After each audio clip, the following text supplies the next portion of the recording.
एक पोंडू नाम का आदमी था। पोंडू गांव में जाकर कच्चा बादाम यानी कच्ची मूंगफली बेचता था। एक दिन की बात है, आज दूसरे गांव में बादाम बेचने जाता हूँ। नए गांव में नए लोग मेरा गाना सुनेंगे और कच्चा बादाम भी खूब खरीदेंगे। और पोंडू दूसरे गांव की तरफ गाना गाता गाता निकल पड़ता है।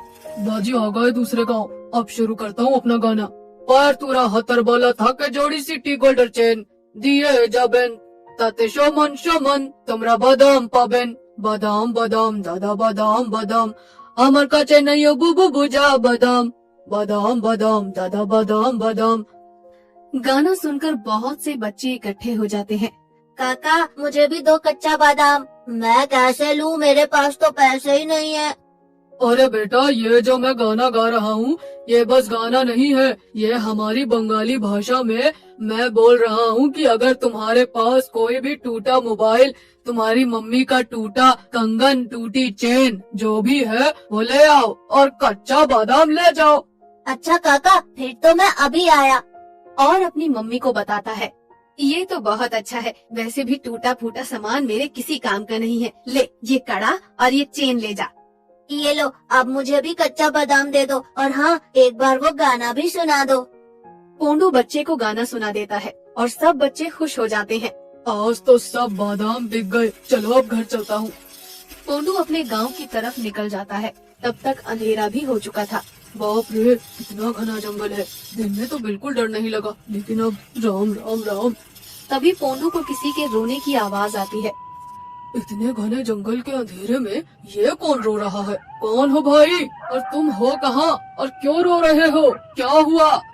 पोंडू इधर उधर देखता है। तभी उसे एक पेड़ के पीछे से किसी आदमी के रोने की आवाज आती है। पोंडू जाकर देखता है। अरे भाई, क्यों रो रहे हो? भूख लगी है। अरे भाई, भूख लगी है तो रोने की क्या जरूरत है, खाना खा लो। हाँ, अब तुम आ गए हो तो मैं खाना खा ही लूंगा। मैं आ गया हूँ मतलब? अरे भाई, मेरे पास कोई खाना नहीं है। आज तो मेरे पास कच्चा बादाम भी नहीं है। अगर होते तो वही तुम्हें दे देता, उन्हें खाकर कुछ तो भूख मिटती। मेरी भूख कच्चा बादाम खाकर नहीं मिटेगी, मेरी भूख तो कच्चा बादाम खाने वाले को खाकर मिटेगी। भाई, तुम कहना क्या चाहते हो? पहले तो अपना मुंह दिखाओ, मेरी तरफ देखकर बात करो। तेरी तरफ देखूं? ले, देख लिया तेरी तरफ।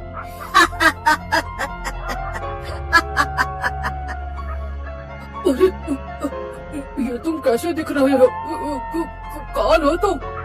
वो कोई आदमी नहीं बल्कि एक भूत था जो इंसानों को खाता था। मैं काफी सालों से इस पेड़ में क्या दूं? मेरी आवाज किसी को सुनाई नहीं देती। भूख प्यास से कितने सालों से तड़प रहा हूँ। तुम मेरी आवाज सुनकर आए, मुझे अच्छा लगा। अब मुझे यहाँ से मुक्त करो। पोंडू डर कर भागने लगता है। तभी भूत जल्दी से पोंडू का गला पकड़ लेता है। जाता कहाँ है? पहले मुझे इस पेड़ से आजाद करवा। मैं कैसे आजाद करवाऊँ? छोड़ दो, मुझे जाने दो। इस पेड़ में एक कील गड़ी हुई है, उसे इस पेड़ से निकाल दे, फिर तुझे जहाँ जाना है वहाँ चले जाना। पोंडू पेड़ से कील ढूंढ कर निकाल देता है। जैसे ही पोंडू कील निकालता है, भूत पेड़ से अलग हो जाता है। अब मैंने तुम्हें आजाद कर दिया है, अब मुझे जाने दो। तुझे जाने दूंगा तो मेरी भूख कौन मिटाएगा? भूत पोंडू को पकड़कर उसका खून चूसने लगता है। छोड़ दो मुझे, मुझे छोड़ दो, छोड़ दो। कितने दिनों बाद ताजा खून पीने को मिल रहा है। और वो भूत पोंडू के शरीर पर कब्जा कर लेता है। आज से ये शरीर मेरा हुआ, अब इसके शरीर में घुसकर मैं अपना शिकार ढूंढूंगा। चलो अब इसके साथ इसके घर चलता हूँ। भूत पोंडू के शरीर में घुसकर उसकी साइकिल पर बैठकर साइकिल समेत उड़ने लगता है और पोंडू के घर पहुंच जाता है। अब कल इस पोंडू के कच्चे बादाम बेचने के बहाने अपना शिकार ढूंढूंगा। अगले दिन भूत बादाम लेकर निकल पड़ता है। अरे काका, आज आप इतना बेसुरा गाना क्यों गा रहे हो? आज मेरा गला ठीक नहीं है। तुम कच्चा बादाम नहीं लोगे क्या? चलो आज मैं तुम्हें फ्री में कच्चा बादाम दूंगा, लेकिन यहाँ नहीं, उसके लिए तुम्हें मेरे साथ चलना होगा। भूत उसे बादाम का लालच देकर जंगल में ले जाता है और उस बच्चे को मार कर खा जाता है। पूरे गांव में बात फैल जाती है। सबको लगता है बच्चे को जंगली जानवर ने खा लिया है। अच्छा है किसी को मुझ पर शक नहीं हुआ। इस पोंडू के शरीर पर वश करने का ये तो फायदा हुआ है कि मुझ पर किसी को शक नहीं होगा और मैं पेट भर कर लोगों को खा सकता हूँ। भूत फिर गांव में बादाम बेचने निकलता है। अरे ओ पोंडू भाई, लाओ हमें भी कच्चा बादाम दे दो। बादाम तो मैं दे दूंगा, लेकिन तुम मेरी एक मदद करोगी? हाँ हाँ बोलो पोंडू भाई। वो तुम्हें मेरी बीवी बुला रही थी, उसे तुमसे कुछ काम था। वो औरत पोंडू के घर चली जाती है। रीता, ओ रीता, अरे कहाँ हो, मुझसे क्या काम पड़ गया तुम्हें? अरे अंदर आओ पहले। अरे पोंडू भाई, आप तो बादाम बेच रहे थे, फिर यहाँ कैसे? भूत लंबे हाथ करके उस औरत को अंदर खींचकर और अपने असली रूप में आ जाता है। अरे ये तुम्हें क्या हो गया पोंडू भाई? आज तू मेरी भूख मिटाएगी। बचाओ बचाओ, कोई है, बचाओ मुझे। अब तेरा चिल्लाना बंद और मेरा खाना शुरू। आज की पेट पूजा तो हो गई, अब कल बादाम बेचने जाऊंगा। अभी आराम करता हूँ।